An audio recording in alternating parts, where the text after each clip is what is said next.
ഈ റിലീഫിന്റെ, ഈ ദുരിതാശ്വാസത്തിന്റെ നിങ്ങൾ എന്തു പേരിട്ടോ? ആധുനിക രാഷ്ട്ര വ്യവഹാരങ്ങളുടെ സോഷ്യൽ വെൽഫെയറിന്റെ പരിപ്രേക്ഷ്യത്തിൽ നിങ്ങൾ മുന്നോട്ട് വെക്കുന്ന മനോഹരമായൊരാശയം മുഹമ്മദുർ റസൂലുള്ളാഹി സല്ലല്ലാഹു അലൈഹി വസല്ലം 6-ാം നൂറ്റാണ്ടിൽ പരിചയപ്പെടുത്തിയ വാക്കാണ് വഖഫ് എന്ന് ഈ തൃശൂരിലെ പൗരാവലി ഈ ഗ്രൗണ്ടിന് പുറത്ത് ഈ ജനങ്ങൾ കേൾക്കുന്നുവെങ്കിൽ അവരെ കേൾപ്പിക്കാൻ പറയാൻ ഞാൻ ആഗ്രഹിക്കുകയാണ്. ഇസ്ലാമിന്റെ വഖഫ് എന്ന് പറഞ്ഞാൽ പള്ളിയിൽ പരിമിതപ്പെടുന്നു, ഖബറിസ്ഥാനിൽ പരിമിതപ്പെടുന്നു, മദ്രസയിൽ പരിമിതപ്പെടുന്നു, ദർസിൽ പരിമിതപ്പെടുന്നു എന്ന് തെറ്റിദ്ധരിച്ചവരെ ഇസ്ലാമിന്റെ ആദ്യത്തെ വ്യവസ്ഥാപിത വഖഫിൽ ഇസ്ലാം പരിചയപ്പെടുത്തുന്ന ഒരാശയം ബിഇർ റൂമയാണ്. എന്താ ബിഇർ റൂമ? ജൂത സഹോദരന്റെ കയ്യിലുള്ള കിണർ. അറേബ്യൻ സമൂഹത്തിൽ വെള്ളക്ഷാമം അനുഭവിച്ച സമയത്ത് ഒരു കൈക്കുമ്പിൾ വെള്ളം പോലും സൗജന്യമായി അദ്ദേഹം കൊടുക്കാൻ വിസമ്മതിച്ചു നിന്നപ്പോ ഇസ്ലാമിന്റെ മഹാനായ ഖലീഫ ഉസ്മാൻ ഇബ്നു അഫ്ഫാൻ ഈ കിണർ വാങ്ങുകയാണ്. ബിഇർ റൂമ വാങ്ങിയിട്ട് ആ പ്രദേശത്തെ മുഴുവൻ ജനങ്ങൾക്കും വഖഫായി കൊടുത്തു. എന്ന് പറഞ്ഞാൽ ഇസ്ലാമിന്റെ വഖഫിന്റെ ചരിത്രം പഠിക്കുമ്പോൾ ആദ്യത്തെ വ്യവസ്ഥാപിതമായ വഖഫ് എന്ന് പറയുന്നത് മുസ്ലിങ്ങളുടെ ശവസംസ്കാരം മാത്രം നടത്തുന്ന ഖബർസ്ഥാനും അവർക്ക് നിസ്കരിക്കാൻ മാത്രമുള്ള പള്ളിയുമല്ല, കുടിവെള്ള പദ്ധതിയാണ്, പക്ഷി സങ്കേതങ്ങളാണ്, മുലയൂട്ടുന്ന അമ്മമാർക്ക് കുഞ്ഞിനെ മുലയൂട്ടാനുള്ള സംവിധാനങ്ങളാണ്. ആധുനിക കാലഘട്ടത്തിലെ നിങ്ങൾ ഉണ്ടാക്കുന്ന കോമൺ അമ്യൂണിറ്റീസ് ഇല്ലേ, ഗേറ്റഡ് കമ്മ്യൂണിറ്റി എന്ന് പറഞ്ഞ് ഇവിടുത്തെ ബിൽഡർമാർ കൊടുക്കുന്ന ഫ്ളാറ്റുകളിൽ നിങ്ങൾ പറയുന്ന അമ്യൂണിറ്റീസ്, ആ അമ്യൂണിറ്റീസ് ഒരു സമൂഹത്തിൽ ഉണ്ടാകണം. അതുണ്ടാകേണ്ടത് ദൈവത്തെ മുൻനിർത്തിയാണ്, പടച്ച തമ്പുരാന്റെ പ്രീതി മുൻനിർത്തിയാണ്. ആ പ്രീതി മുൻനിർത്തി നിങ്ങളത് ചെയ്യണം എന്ന സങ്കല്പമാണ്, ആശയമാണ്, മാനുഷികതയിലും മാനവികതയിലും ഊന്നി നിൽക്കുന്ന മനോഹരമായ സങ്കല്പമാണ് വഖഫ് എന്ന പദം കൊണ്ട് വ്യവഹരിക്കുന്നത്. വഖഫിനെ ടെറർ, ഭീകരത എന്ന പര്യായ പദം കൽപ്പിച്ചു കൊടുക്കാൻ ശ്രമിക്കുന്ന സംഘ് പരിവാറിന്റെ ആലോചന വഖഫ് എന്ന് പറഞ്ഞാൽ ലാൻഡ് ജിഹാദാണ് എന്ന് പരിചയപ്പെടുത്താൻ നിങ്ങൾ ആലോചന നടത്തുമ്പോ നിങ്ങൾ അട്ടിമറിക്കുന്നത് ഈ വസ്തുതകളെയാണ്. എന്തെല്ലാം നുണകളാണ് സംഘ് പരിവാർ പ്രൊഫൈല് പറഞ്ഞുകൊണ്ടിരിക്കുന്നത്. വഖഫ് ബോർഡ് എന്ന് പറഞ്ഞാൽ മുസ്ലിങ്ങളുടെ മാത്രം സംവിധാനമാണ് അത്രേ. ഒരു നുണ അതാണ്. ആണോ? ഇവിടെ ദേവസ്വം ബോർഡ് ഇല്ലേ സുഹൃത്തെ? ഇവിടെ ചർച്ചുകളുടെ കാത്തലിക് കൗൺസിലുകളില്ലേ സുഹൃത്തെ? ഇവിടെ ഗുരുദ്വാര സംവിധാനങ്ങളില്ലേ സുഹൃത്തെ?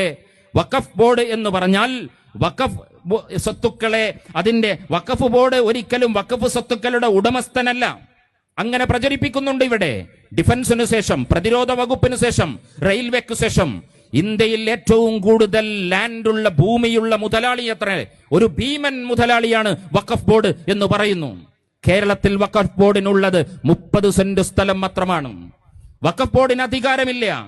വാഖിഫിന്റെ നിയ്യത്തിനനുസരിച്ച് ഈ വഖഫ് പ്രോപ്പർട്ടി കൃത്യമായി കൈകാര്യം ചെയ്യപ്പെടുന്നുണ്ടോ എന്ന മോണിറ്ററിംഗ് നടത്തുന്ന സംവിധാനം മാത്രമാണ് വഖഫ് ബോർഡിനുള്ളത് എന്ന സത്യം പൊതുസമൂഹത്തിൽ പറയുക കൂടിയാണ് നമ്മളുടെ ഈ പ്രക്ഷോഭത്തിന്റെ ലക്ഷ്യമെന്ന് പറയുന്നത്. അപ്പോൾ നിങ്ങൾ പറയുന്ന ആ നുണ എല്ലാ മതസമൂഹത്തിന്റെയും ആരാധനാ സംവിധാനങ്ങളെയും സ്ഥാപനങ്ങളുടെയും മേൽനോട്ടം വഹിക്കാൻ ദേവസ്വം ബോർഡുള്ള പോലെ, ഗുരുദ്വാര സംവിധാനമുള്ള പോലെ, കാത്തലിക് കൗൺസിൽ ഉള്ള പോലെ മുസ്ലിങ്ങളുടെ സംവിധാനമാണ് വഖഫ് ബോർഡ് എന്ന് പറയുന്നത്. അതൊരു ലാൻഡ് ജിഹാദിന് നേതൃത്വം കൊടുക്കുന്ന ഒരു ടെറർ ഏജന്റ് അല്ല എന്ന് സത്യം മനസ്സിലാക്കുന്ന ആളുകൾ ഈ സംഘപരിവാരത്തിന്റെ നുണപ്രചാരണങ്ങൾക്കെതിരെ നിങ്ങളുടെ കണ്ണു തുറക്കാൻ ഞങ്ങൾ ആഗ്രഹിക്കുകയാണ്.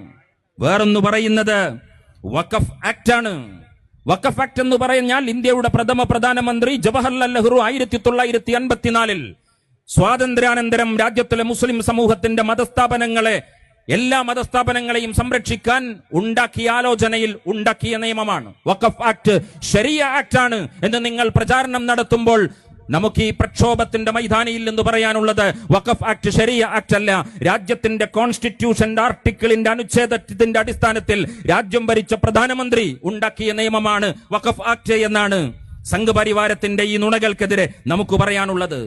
വേറൊന്ന് വഖഫ് ബോർഡാണ്. വഖഫ് ബോർഡിനെ കുറിച്ച് നിങ്ങൾ നടത്തുന്ന പ്രചാരണങ്ങളിൽ ഏറ്റവും പ്രധാനപ്പെട്ട പ്രചാരണം എന്ന് പറയുന്നത് വഖഫ് ട്രിബ്യൂണലാണ്, വഖഫ് കൗൺസിലാണ്, വഖഫ് ട്രിബ്യൂണലാണ്. വഖഫ് ട്രിബ്യൂണലിനെ കുറിച്ച് നിങ്ങൾ പറയുന്നത് ശരീഅത്ത് കോടതി പോലെ അതിനെ പ്രചരിപ്പിക്കുന്നു.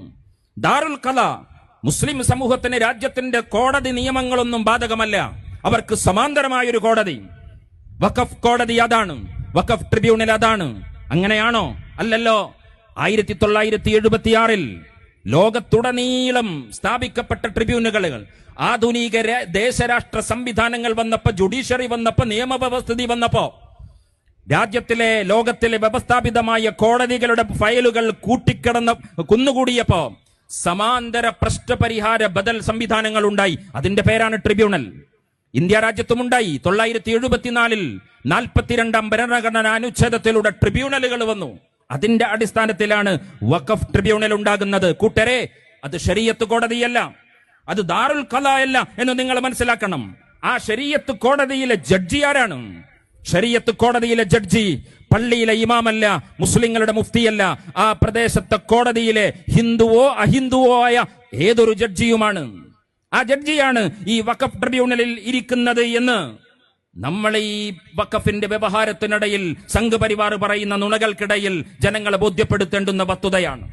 18 ലക്ഷം ഏക്കർ ഭൂമിയുണ്ടായിരുന്നു വഖഫിന്.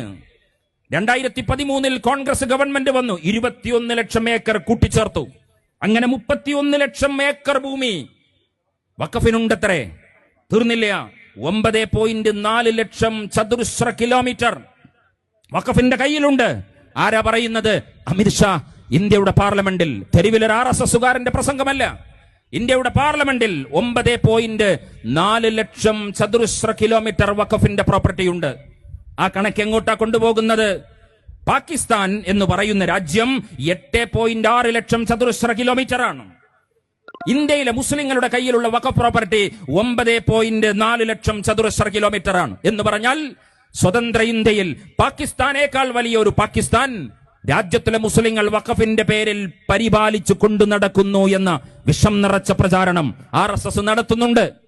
ഇന്ത്യ ടുഡേ ആ പ്രചാരണത്തെ പൊളിക്കുകയുണ്ടായി.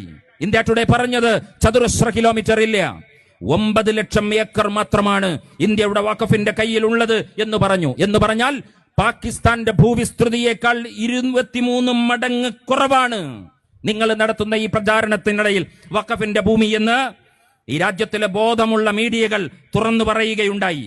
ആ സമയത്ത് ഓർഗനൈസർ നേരെ കയറിയത് ക്രിസ്ത്യാനികളുടെ, ഞങ്ങൾ ഈ സമ്മേളനത്തിൽ നമ്മൾ ആവർത്തിച്ചു പറയേണ്ടത്, മുസ്ലിം സമൂഹത്തിന്റെ വഖഫിലേക്ക് RSSന്റെ നാഗ്പൂരിൽ നിന്ന് ബുൾഡോസറുകൾ അടിച്ചുവിടുമ്പോ മീസാൻ കല്ലുകൾ ഊരിയെടുക്കാൻ പള്ളിയുടെ മിഹ്റാബുകൾ നിങ്ങൾ തപ്പി നടക്കുമ്പോ ഹൗലുകളിൽ കയറി ആ പൈപ്പിനെ സൂം ചെയ്ത് ഫോട്ടോ എടുത്ത് ശിവലിംഗമാക്കാൻ നിങ്ങൾ ആലോചിക്കുമ്പോ മസ്ജിദിന്റെ മിഹ്റാബുകളിൽ കുഴിച്ചെടുക്കുകയാണ് RSS.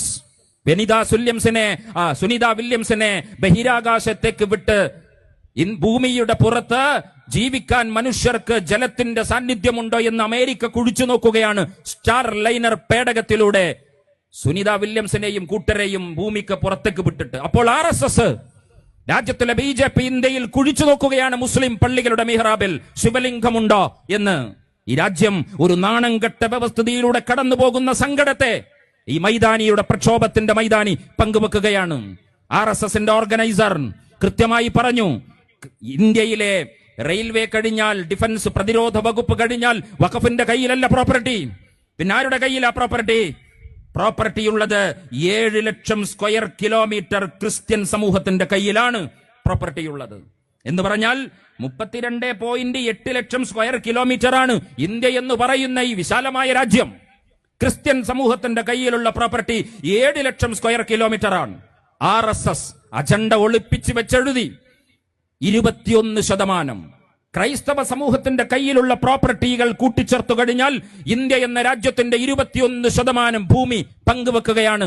എന്ന് പറഞ്ഞാൽ ആന്തരിക ശത്രുവായ ആ മുസ്ലിം സമൂഹത്തിന്റെ ഭൂമിയിൽ കൈവച്ചാൽ പിന്നെ ഞങ്ങളുടെ ബുൾഡോസറുകൾ നിങ്ങളുടെ ചർച്ചുകളിലേക്ക് ക്രൈസ്തവ സമൂഹത്തിന്റെ പ്രോപ്പർട്ടികളിലേക്ക് വരുമെന്ന കൃത്യമായ പ്രഖ്യാപനമാണ്.